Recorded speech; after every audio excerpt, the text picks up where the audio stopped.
Sir market खूप वर आहे, मार्केट डाऊन जाऊ दे, मग मी माझी इन्व्हेस्टमेंट चालू करतो. मार्केट डाऊन गेलंय, अजून डाऊन जाऊ शकतं, त्यानंतर मी माझी एसआयपी चालू करतो. असे बरेच क्लायंट्स म्युच्युअल फंड मध्ये येताना ही मिस्टेक करतात. मित्रांनो, we are not here to time the markets. आज मी तुम्हाला कॉस्ट ऑफ डिले बद्दल सांगणार आहे. आपण एक एक्झाम्पल बघूयात. 20,000ची एसआयपी एका क्लायंटला 30व्या वर्षी चालू करायची होती, पण तो मार्केटला टाइम करत बसला. मार्केट अप आहे, डाऊन आहे, आज करू, उद्या करू, असं करत त्यांनी त्याची एसआयपी 5 वर्षानंतर म्हणजे त्याच्या वयाच्या 35व्या वर्षी चालू केली.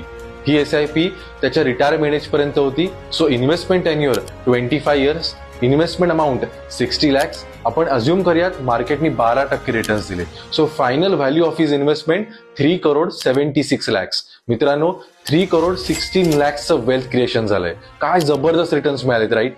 हीच एसआयपी त्यांनी 5 वर्ष आधी चालू केली असती तर इन्व्हेस्टमेंट टेन्युअर असतं 30 years, investment amount 72 lakhs, final value of his investment 6,99 lakhs, wealth creation झाले 6,27 lakhs.